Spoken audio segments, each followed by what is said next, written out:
Assalamu alaikum. Good morning, good afternoon, good day, good night. My daily checkup. Maanta videogan waxna ma ku qorna, waxna ma la socodsiinaya. Maadaama aan Muslim ahay, dumar ahay, I want to tell shiiqaqa Soomaalida. Look, aniga hadda xijaab la'aan ma hayso, lib galo sama qabo, rog ma iska gadaayo, xaaraan ma ku dhex jiri sida Ilaahay uu untay ahay. So inaa culumadeena wacdiga iyo maaragtay mikrofoonada haysta ama meelaha u fadhiyo Soomaalida masaajidyada ama community centerka ama inaa u gudbiyaa rabaa idaacad bahalkan. culumadeena markii wacdiga iyo gubaabada wacdigu waxa weeye gubaabada qofka islaamka ama Soomaalida la xasuusinayo inuu Allah subhanahu wa ta'ala xaq islaam iyo xaq gaala iyo xaq bulaadan iyo xaq maaragtay dal iyo dunyo iyo deero iyo ciida Ilaahay kula dhaqmay. waxa aniga yaabis oo arkay meelaha aan ka arkay oo muslimku ay ku hadlaan ama ay isku arkaan ilaa 5 sano ilaa 6 sano waxaan arkay culumo waaweyn oo Ilaahay Qur'aankii u dhiibay oo xadiiskii Ilaahay u dhiibay oo cilmiga Ilaahay u fududay oo waarid wanaagsan Ilaahay ku aadiyay wax baro ama ehel ama arxan oo waxaan arkay cajiib. bismillah soo dhawaada walaalayaal, assalaamu calaykum qof walba meel walba joogtiin.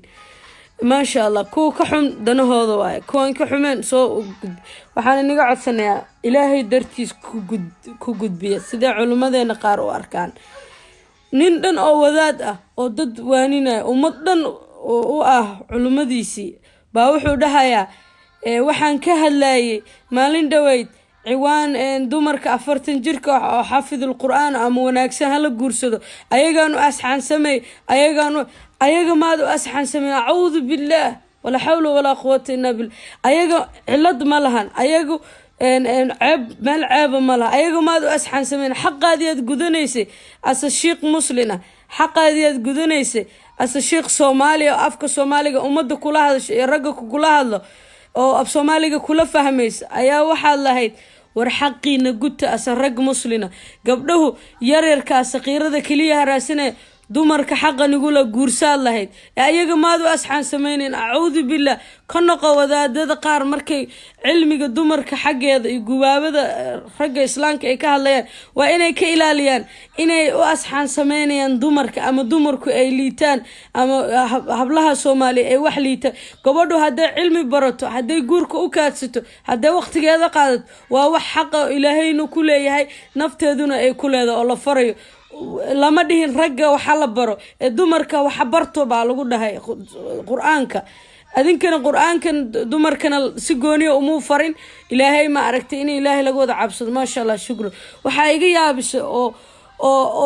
aan u arkay ragga yaryar ee Soomaalida hadda soo koriyo inay ku dhaqmi doonaan oo u cabsada dhaqankii hore ee cabiidka ahaa gabdhuhu ay qiimo u lahayn ummadan oo islaana inay gabdhuhu qiimo la'aan u noqdaan waa laga fiican yahay culimadeena Allah xafido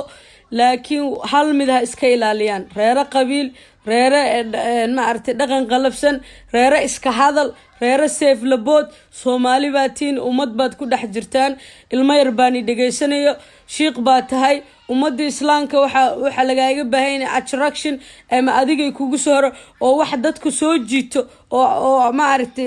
naxariis iyo cabsida Ilaahay oo laguga ag imaada lagaaga baahan laakiin hada qowl walba oo wanaagsan adhahay waxaan sida u dhahay dumarkan wax u raadinay dumarkan asxaan falan ma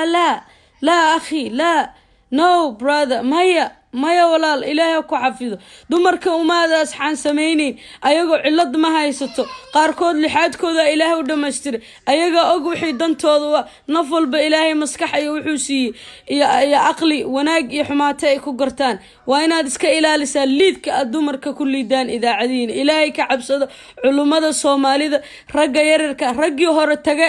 mar waxay ku dhamaadeen qabiil iyo burbur baadilkii baa daawanaysan xaq daradii baa daawanaysan ummadeeniyo midabta koor iyo qabiil iyo balaayo isku takoorisaad ku dhex jirtaan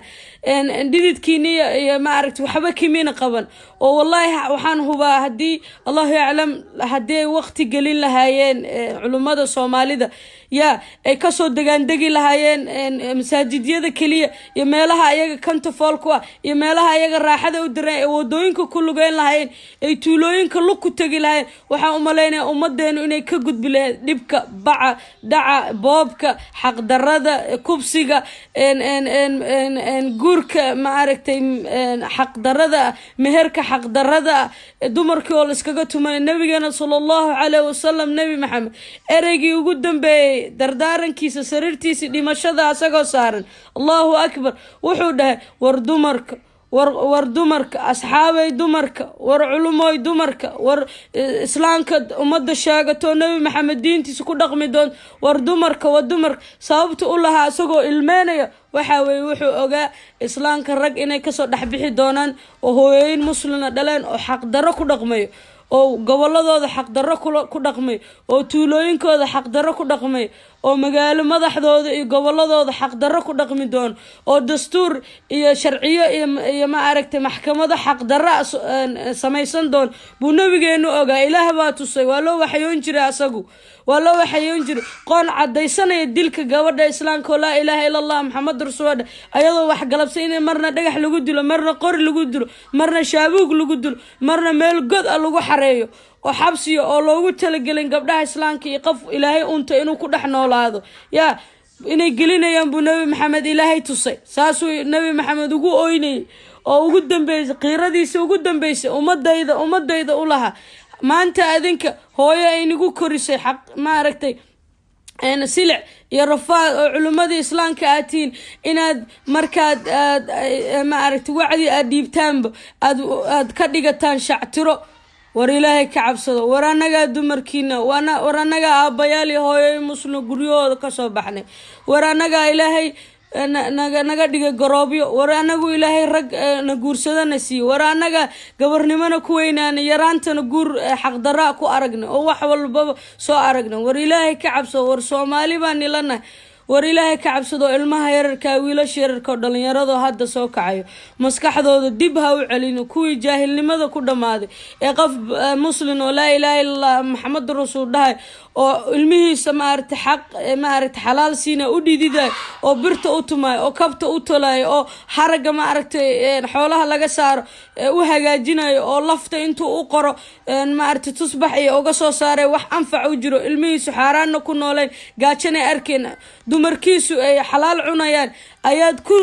bay ku riixayeen adinkii oo taagan oo culimadii muslimka aatiin kuwa aan wax ay galabsadeen lahayn ba guryahooda iyo xaafadahooda qashin lagu shubay oo adinkoo taagan oo indhihiina shaahiduto caafimaadkiina ilaahayni siiyey war sooma ogadiin culimadan qoomba ilaahay qoom buu usoo diraa war adinka cilmigii daraasaadkii wax walba ilaahay nii fududeey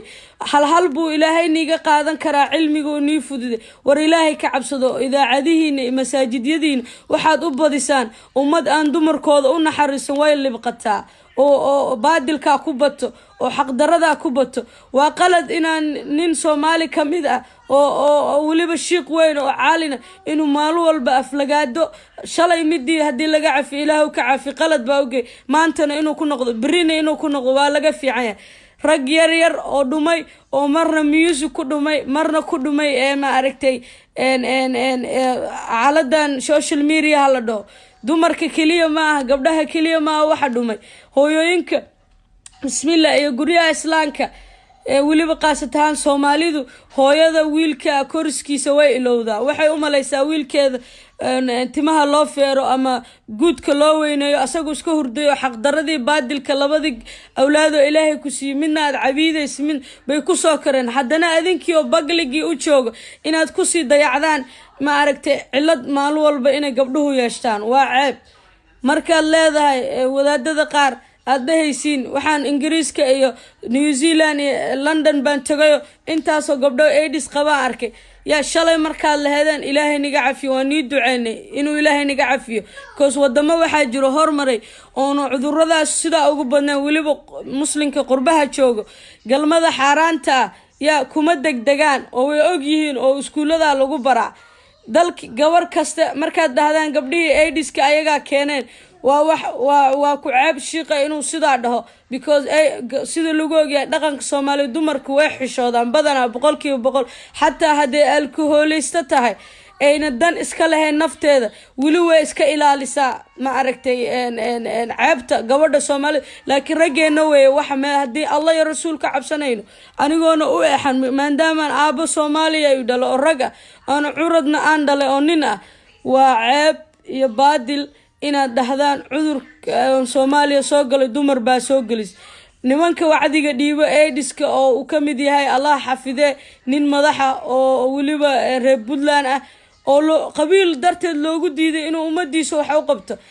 hadda reer Soomaaliya sanaag reer Hargeysa ma cudurkaas qabiil buu kala yaqaana ma qoom buu kala yaqaana waa may qof walbo Soomaali oo la ilaaha illa Muhammad rasuulullah ama bulaadan baa u baahan wacyi gelis in laga geli waxa looga soo ceyriyay qabiil kaliya reer hebel baa ka soo jeeda ummadda madaxda sida u ah ka waran aan ku dhiig shubano oo noo ogolayn xataa in looga diga nafteena wax halis ku soo socoto kaliya u joojinay ama nin reebel haduu agagaarkaadu wax ku hagaajiyo ama sharaftaadu hoos u dhacdaa waka madaxnimada iyo qabiilku halkaas uu gaarsiiyay waad u jeedaa hadana anagiyo meel walba ka guban adinkii culimo ah marka nii soo dhawaan lahayd waadna sii fogeynaysan a'uudu billah haya baadiriyaasha maan dhageysanaa marka ayaga naxariis ka hadlo ayaga dumarka wanaagooda qaarkood ka hadlo haya maxaa aadna maxaa la dhahayo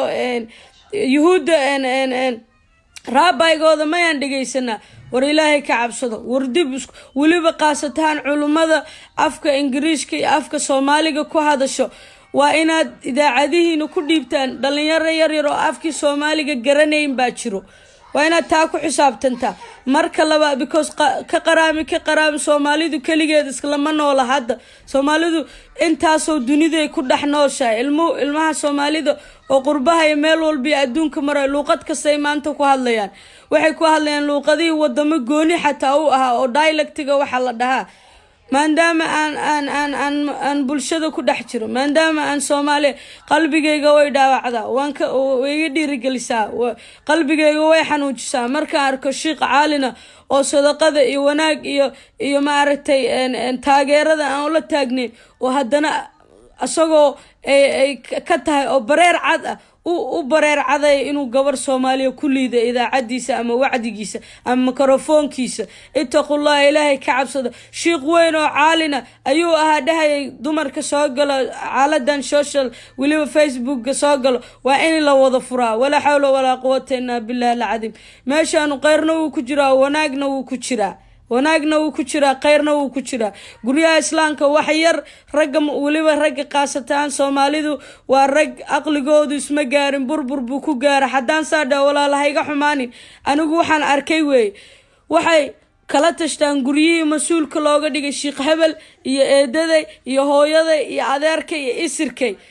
ninka muslimkaana reerkiisa iyo gurigiisa asaga mas'uuliyadda la saaray waxay tahay inuu xaaskiisa la tashto rasuuladiiba nabiyadii ilaahay u soo diray ummad walba xaasaskooda way la tasan jireen raggaasaan dhageysanay oo nigu dayanay markaas waxay baadil kula kacayaan xaasaskoodii adinkuna markaad dhiibtaan macnihii ama wacdigii sida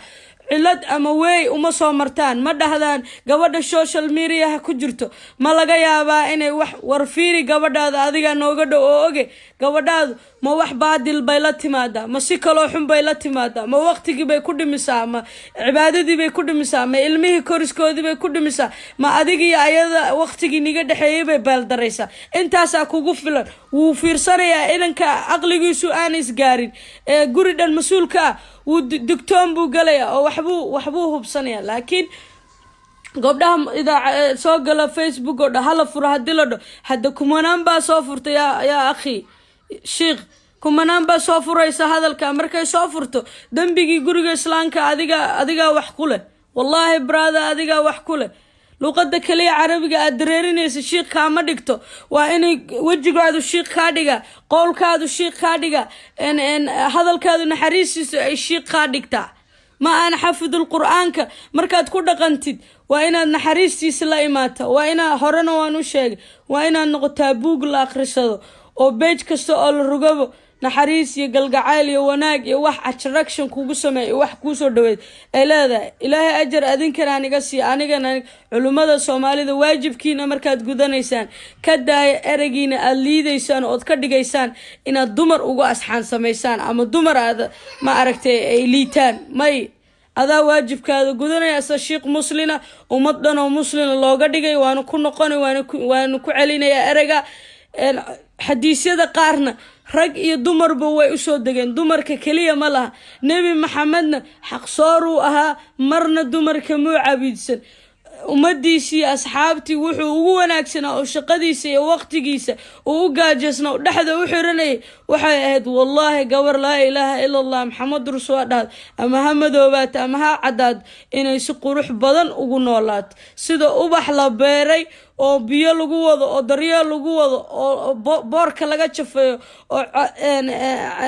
cadceed laga sugo la waraabinayo inay ku noolaato ragga islaamku faray mas'uuliyadda ragga islaamka saaran waxay tahay gabadhu haday qaawanta iyo haday xunta iyo haday fiicanta inay dulqaad iyo galgacayl iyo naxariis iyo qool wanaagsan oo la tagaan عبيد مرنا إلهينا كما كودرين قرآن كيس كريم كأ iyo naxariis daro nabigeena sallallahu alayhi wasallam Muhammad iyo nabiyadii ka hore alayhi salaam naxariis iyo nabadgelyo korkooda ahaad kurtigood sidaaseed cajiib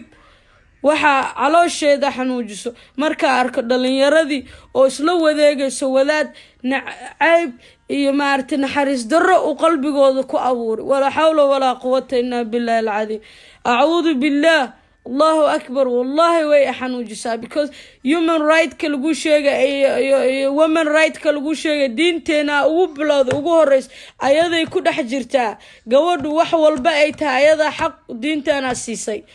war walaalayaalo ilaahay ka cabsado culimadeena qaar naga waaweyn oo cimri ku jiraatiin iyo qaar dhalinyaro oo hadda indhaha soo kala qaaday oo qaarkood aan ka cimri weynahay qaarkoodna naga cimri weyn qaarkoodna naga cimri yar war ilaaliya qowlkiin oo waxaad soo barataan markaad ilaahay ku fududeeyo cilmigi iyo xadiiski iyo ma aragti tafsiirki quraanka markuu ilaahay ku fududeeyo oo ku hamidid oo ku fakartid inaad ummad wacdisid war soo baro ummadda aad wacdinaysid wadaado inay tahay ummad liidato oo naxariis daradii ay ku dhamaatay عبيد كود دقمين حق دردي دمر كأسوا صار وهو كانوا أباياشانو تاجن أي سلع يرفاد يقاتشو أي نقصو كريان أي تشلفت عربوه دبركو حنونان إن حقنا أولهن إني أنجا نكرز مسؤولية أباهن صار نيدا الله كعفيو يا مسؤولية أباهن صارنا بهوين كانوا إسلام لا إله إلا ونست وجريين وكنست ونفتين وأنفعية ونفقية لجيري دمر كإسلام كالفري because أيضا يكبلا وتنول بمؤمنة يجبر البمؤمنة هاي كسر دحبحيسة أيجي أهيد لكن ويبدشتينه أيجي بايسكو بدشة إلهي رنتو جعلي الله أكبر نمعوه أما شعلوه يعافي هداد إيجنا حدا هذا الكيجا وبعدل كوجرت أيكو جوبيسو because وأوجه قفك بعدل كجرا يعني حارس درada ayay gubaysaa markuu arko waxyaalaha ilaahay ka fogeynay oo ku dhaqmo way gubaysaa intuu ka toobad keenin la oo garab siin laha qofkii ma aragtay u digay ama sheekh ha noqdo ama qof kale oo caadi oo walaalkiis oo shiciba ha noqdo ama qof madaxa ha noqdo umadeena way gubaysaa badana waxaan u badanahay kuwa baadilka ku dhaqmo gacmaheena afkeena isheena dhagteena baan baadil kula dhaqma qalbigeenina waad aragteeno qabiil baa degay oo qabiil qalbiyo degay alla caawidkiisa boos ogama banaano islaanimo boos ogama banaano bulaadinimo boos ogama banaano ilaahay waxaan ka baryaynaa qalbigeena nuurku ilaahay na faray inaan weydiisano inuu ilaahay qalbiyadeena noo nuuriyo intiina ay daawatay 50 iyo 100 iyo ما أعرف مرمرك قار واحد قارتان والله 1.5 واحد قارتان يا دبيع حل شن باد قارتان مرمرك قار دبيع لو صدح وحبات قارتان واني أركي قار الله نسي إلهي نيدم بداف ومدينة استوسية أدنكو ummad walba ilaahay ayagu isku soo diraa saqiir iyo kabiirkood raggood iyo dumarkood marna ilaahay muu dhihin rag keliyaan wax faray marna ilaahay xaqdaro kumuu kicin wuu ogaa allah ummad kasta xaawiya aadan ka dambe inuu ilaahay uumay umeel ku uumay u gooni ayaga inay ayagu isku naxariistaan inay ayagu isdaryeelaan inay ayagu qoon jiro uma jirto ummadda kale adduunka kula nool ay ku daydaan inay noqdaan buu ilaahay qoon walba meel ugu abuuray Soomaalidu marka qoon walbo daris nala ay qoon walbo ma aragtay naga shisheeyo waxaan ugu liidanaa waxa weeye annagii baa iska sii jeedno waa annaga inaan isku soo jeesana waa annaga inaan ma aragtay isla abuurnaa geedkii biri ka maalin qoonka annaga naga dambeeyo oo magac nala sheegto oo midab nala wadaago oo diin iyo af iyo luqad wax walba nala wadaago inay ku noolaadaan waa inaan anagoo dhan aan gacanteena ku abuurna insha Allah walaalahayga Soomaalida ama nimcaada ama hay jeclaadin anigu sadaqada ilaahay ma aragtay Soomaaliyo dhan aan gaarsiin karo waa inta waa afkayga culumadeena oo adinkuna soo hayiya oo ilaahay u soo noqdo oo qowlalkiina ilaaliyo oo qowlalka kala shaandheeya sida gabdhuhu burka intay u qaataan ee qashinka bahasha shaandhada la dhaho intay ugu shubaan qashinka uga soocaan ee waxa wanaagsan ee nafaqada iyo maaragtay cudurka ku riday ee reerka alxad ama canjeelo ama maaragtay ay ugu dubaan waa sidaas oo kale qowlkiinu ummadiinu way halaysan tahay baro kala barobar mid walba qumanihiisa qoorta ugu jiro naxariistii hablaha waa la fogeeyay god baa lagu riday meel dhaqan baa ku riday meel waxa ku riday kuwa diinti ka afduubto been ka sheeganay meel waxa ku riday nin qabiil iyo balaayo la ordayo oo ilmihi yarka ama gabadha yarka saqiirka sidaas uu ku korinaya so insha Allah intaas uga baxay ma Allah ajar ha iga siiyo adinko dhan jannada ilaahay ma aragtay adinkana weydiista ana waan weydiistay as'alukal janna ya Allah ilaahna cafi ilaahna soo hanul bil aadan baa nahay saqiir iyo kabiirkeena qalad baa naga dhacayo adoomada ilaahay ugu sii jecel yahay waxa weey adoonka aan 100% ilaahay ka fogaan aniga nula hadlayo sheekh ma caalin ma sheegto ilaahay iga dhigo laakiin waxaan jeclahay markaan dhageysto culimada walaalaheen oo islaamka oon arko culumadii kale oon la hadlayn culumadii kale oonan ku because sheekhu hadii biriig wuxuu qalad u sameeyay lagu qabto la dhaho sheekhu way ka noqotay tanu ajarkaadi Allah khayr ka siiyo sidaan ha u dhigin xadiiska anjalkii aad sodon ama 20 sano ka hor aad duubtay raaligeliskiisi baa laga rabaa ama qaladkii ka dhacay inaad saxdid maanta kan aad ilaahay jaaniska ku siiyay intaad nasiib kale because qofka muslimka qofka kale inuu u dago waa xaq iyo mas'uuliyad saaran waa sida ilmaha dhasho kale inaad cunto siisid oo daryeeshid xaarka ka dhaqdid ba qofka islaamka kale ومسؤوليات كاسارنتا walaalka hadaa waxay sitid wax dheerta wax la siibo ilaahay kulay wax siibo kulay wuxuu kulay sadaqadu lacagta iyo qofka gaajada ka saarta kaliya ma sadaqadii kala ha gabin adoonkaygu buu ilaahay kulay waa afkan oo qeyr uga sheegtaa oo ku qabsataa qofka islaamka markuu qaldamo inuu hadana mar labaad uu qaldamin ma ahan inaad adigu qowl dheerta ma ahan inaad adigu ka weynta inaad laan dheera ka taa waxyaalaha shaydaanku jecel yaan ku dhaqano ma ahan qofku inuu isla weynaado ma qof walba qaldamayo ilaahayna cafiyo anagoo dhan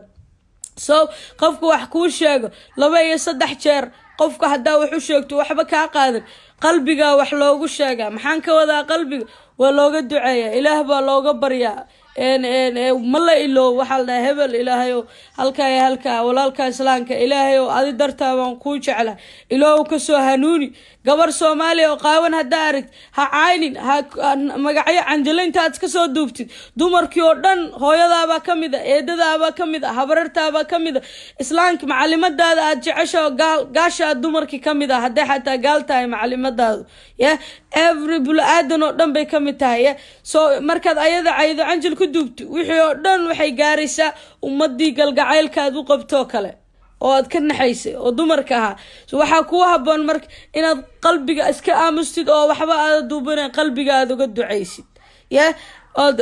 niyada ku haysid iyo inaad oo la tagtid hadiyad ba nabigeena sallallahu alayhi wasallam buu u geen jiray naagti adduunka ugu nibceed oo yahuud ahayd sidoo u wada jiradu u tagi jiray markay caafimaad qabto u tag soo u wada galgacaylka ay tirtirka ugu wada oo wajigiisa u tusay ee ugu shubaysay candhuufta ee diiqada iyo wax walba markii nabigeena galgacalkiisa kaliya wax surka madaxa qori ka saaray wax ajuubay wax guri ku quflay wuxuu ceyrsi wuu awood ciidan buu haystay markay kan naxaan ma aragtay asxaabta qayb kamida naxariis korkooda ahaatay nabadgelye ya jannada ilaahay ma aragtay kuwii ku arka naga dhige waxay sameey markay ka xumaadaan ay dhiirigeliska ma aragtay waxaan la dhaho isla weynida ama ay gasho damiirtu ay kacdo ma aragtay bulaadanku sida ay u yihiin ay damiirtooda kacdo ay damcaan inay nabiga u hiiliyaan excuse me bismillah naftayna soo gurtay because I have some problem ka qaba waayaan alxamdulillah so saasa kutusaysa ficilkii ay ka ficilowdeen nabigu ka celiyay wuxuu dhahay maya hayga taabanina intinaan tuuran oo ijecel oo usoo seefta usoo guranaysa dagaal inaad iga dhicisaan wallahi ayada ay kiindhow markaas qaarkood dawiib markuu nabigu sidaa dhahay way ooyeen waxay u maleeyeen inuu nabigu ka wado inay gabigoodaba qalbigooda islaamnimada ku jiro ee wanaagsan because asxaabtii way ogaayeen nabigu inuu qulubahooda ma aragtay loo waxyoonayo qofka ugu dhow nabiga inuu og yahay jannada iyo cadaabta meeshuu galay nabigu waa loo sheegay waa la tusay markaas nabigu wuxuu dhahay maya waxay soo noqon doontaa kuwa adinkani kamida ayay soo noqon doontaa wuxuu ka wadaa waxay noqon doontaa gabar saalaxad oo muuminad ah wuxuu ku hamiyay qalbigeedii wuxuu ku hamiyay wanaagaas galgacaylkaas hadiyad diibkaas booqashadaas gabadha marka walaasha ajnabiga ka gurigeeda ugu taga anaga kuma lihi booqo kuma lihi meeshay joogto tag kuma lihi laakiin waxa waajibo ku saaran afkii oo sadaqa wanaagsan ah qowlkii macaana oo ah ma aragtay ka turjumaysa islaamnimadaada dad badan oo adduunka soo muslima waxay dhahaan ilaahay oo nin waliba shiiqo weyn oo scientist ah wuxuu afkiisa mar walba ka dhahaa ilaahay ma aragtay Chinese noo siina aragna soo nool baan ku mahadnaqaynaa ya buu wuxuu dhahaa ilaahaygi quraanka ay baray ama quraanka ay tusay ama baan ku xamdinaqaya intaan islaamka arkin wuxuu ka wadaa oo cab oo xayaato daray calool xumo anaga noo wuxuu ka wadaa islaamku uma dhaqmaan sidoo ilaahay u faray quraankiisa a'uudu billahi ilaahu kuwa ma naga dhigo ilaahu naga saar haduu ehelkeeni arxankeeni dadkeeni ay ku dhex jiraan kuwa sida wadaadka uga cabatay ama uga caadu bilaystay oo quraanka sida ugu dhaqmi la ama ay ka muuqanin islaamnimo maradana aaxiratid shantaada waqti aad tukatid kaliya ma aha islaamnimadu subaxdii la soo toos habeenkii la soo toos adoo wadada marayo ma aragtay bariiskaadii noloshaadii lacagtaadii adduunkaada wato ayay islaamnimadu inay ka muuqato ay tahay nabi maxamed markuu masaajidkii gurigiisa u soo socdo ama dad ma aragtay booqanayo ama ummadu u imaanaysa meel kale uu soo dhaweyn jiray maaragtay wax walba aadamaha dhan dhibay gaal islaamba wadadu ka wareejin jiray waqti buu gelin jiray nadaafad buu magaalada iyo tuulooyinka iyo xaafadaha kula dhaqmi jiray sidaas dadka islaamka laga rabo waxa ceeb oo ku soo celcelinaya intaan noolahay oo ilaahay waqti siiyo oo Soomaali ku dhex jiro Soomaalidu waa ceeb ayagoo islaana wadankooda inuu wadan wasaq noqdo oo waliba xaafadahooda noqdo laandeernimada iyo buqbuqda iyo baqbaqda aad sheeganaysaan waad ku garan weydeen inay islaamku iimaankooda ugu horeeyo nadaafada a'uudu billah nadaafada ugu horeyso oo qashinkaada inaad ku fakarta meel ugu ku asturmay oo wanaagsan in lagu rido laakiin islaam walbiyo oday walba intuu xaaqa gurigiisu banaanka ku shubaya umad baad dhibaysaan xawayaan baad ku dhibaysaan xaafadii baad ku dhibaysaan meeshii cibaadada loo mari lahaa ama meel cibaado laga dhisi lahaa masaajid ama meel iskuul ah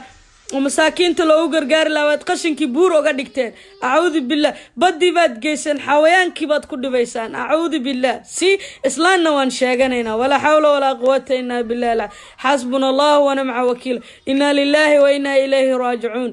inna lillahi wa inna ilayhi raaji'un hasbunallahu wa ni'mal wakiil inna lillahi wa inna ilayhi raaji'un annagoo nool baan isdilnay annagoo nool baan islaamnimadeena meel uga dhacnay a'uudu billah والله degree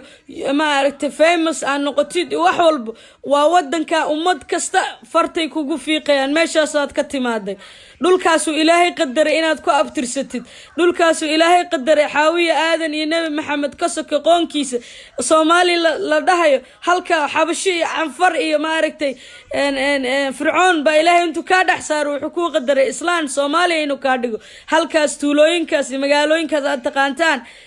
علامada ka taagateen buu ilaahay qadaray inaad ku noolad shiiqiin iyo shariifkiina macalinkiina kiina wax bartay kiina geel jiray kiina magaalada jooga cajiib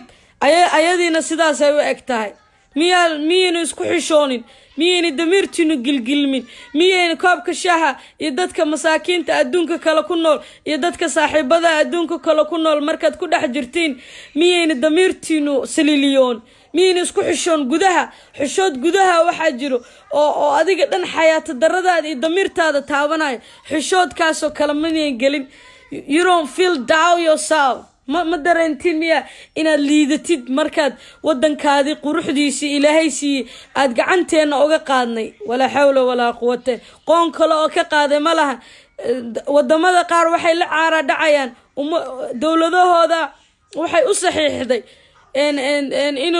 loo keeno kunteenaro qashin ah yaa in loo keeno annaga ilaahay wuuba naga badbaadiyey taa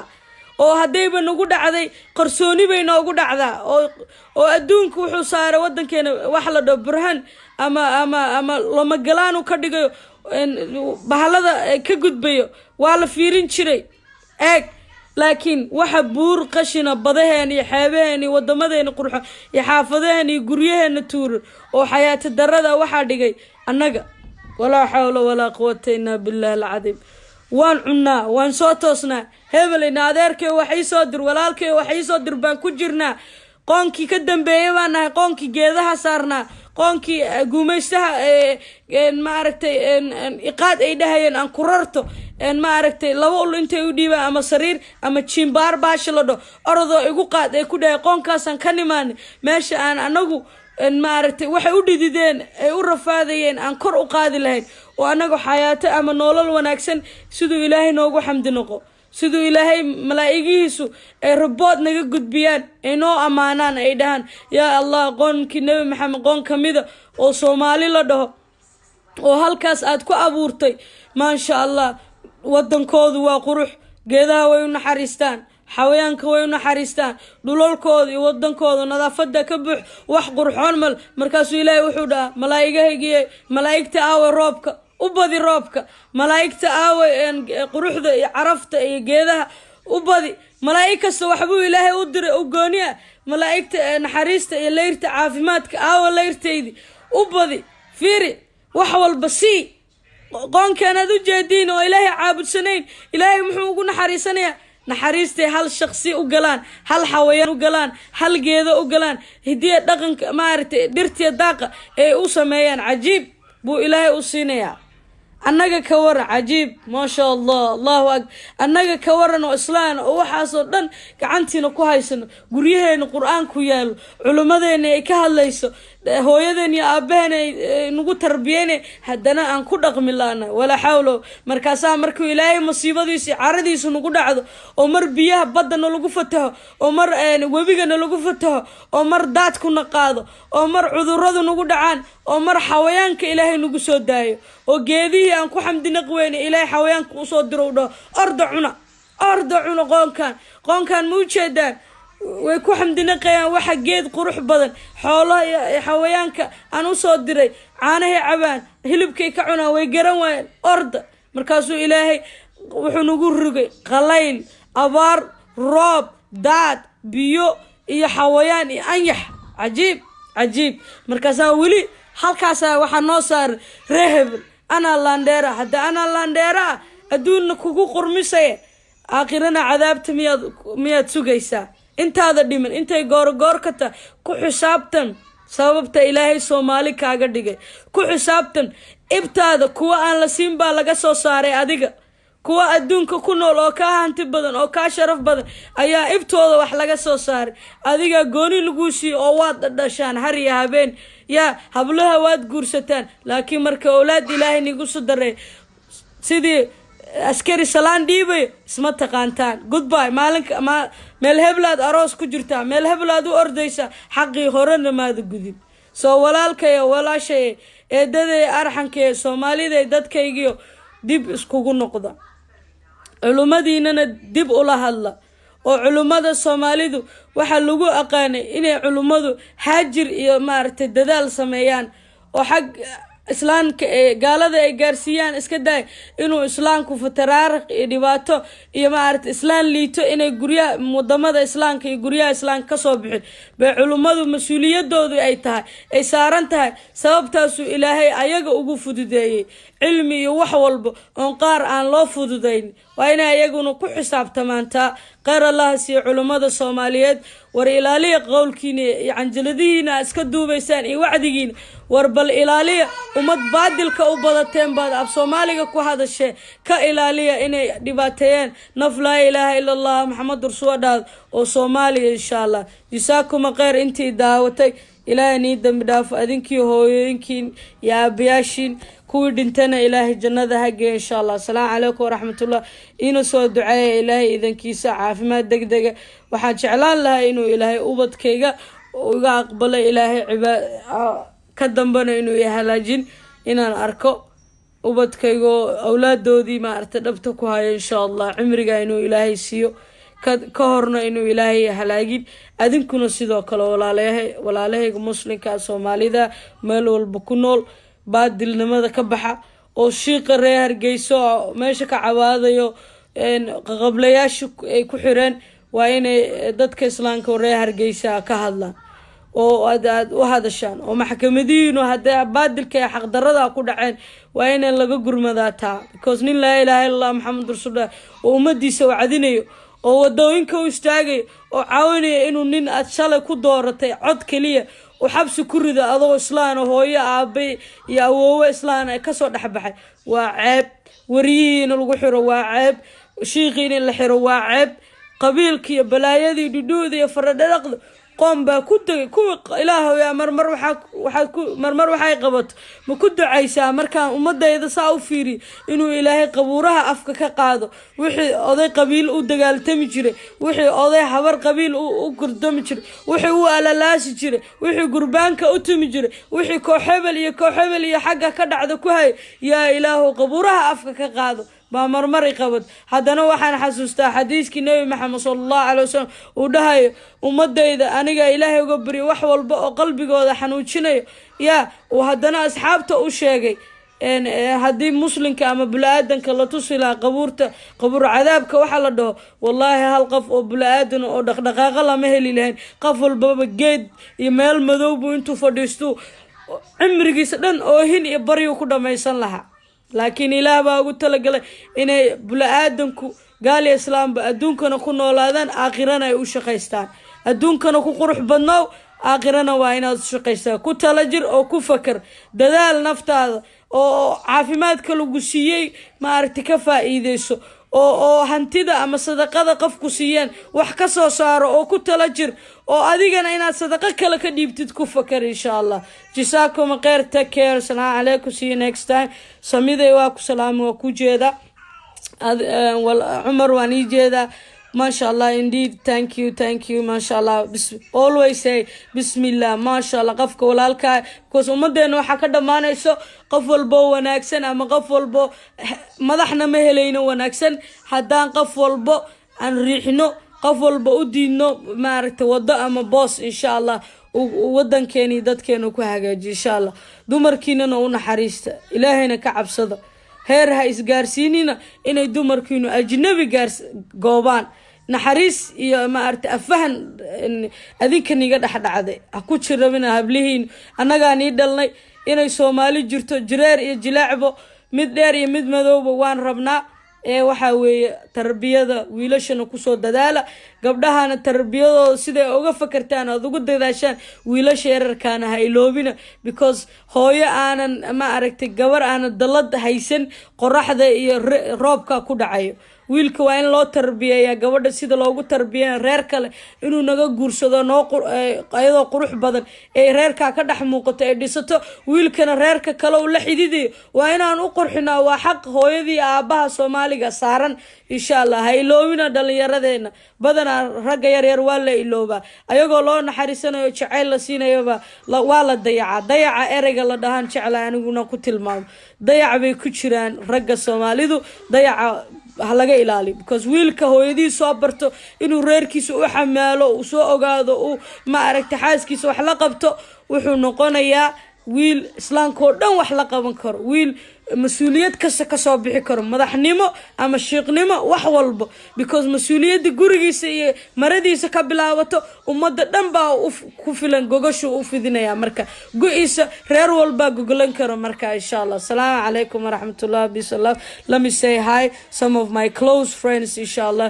wallahi waa ku duceynaya waa ku jeeda ilaahay ka qaado waa arki qoraalkaada ma sha Allah جزاكم خير ما الله إلهي وحن كاغا بريا عافماد دغدغه انيغا sidoo kale walaalkay waa liita maalmahan dambe insha Allah sheedam umba jiran dib mala jiradu waad aragteen sheekh ilaahay ugu jeclaa sheekhiga oo dadka soo muslimiya asaga oo ka jiru la caara dhacaya ma waa dambi dhaaf waa hadiyad ilaahay ku siiyo anigana ilaahay sii adna ku siiyo insha Allah doola cadee nin Soomaaliya ku heesay insha Allah keyboard doola cadee because waa ajir nabigeena uu dhahay sallallahu alayhi wasallam nabi maxamed wuxuu dhahay ajir weeye qofka loo dhool caday gaal islaambo waa sadaqo waa charity inshallah peace and love take care make Somali great again inshallah that's your responsibility qof walbo oo Somali sheegto inshallah take care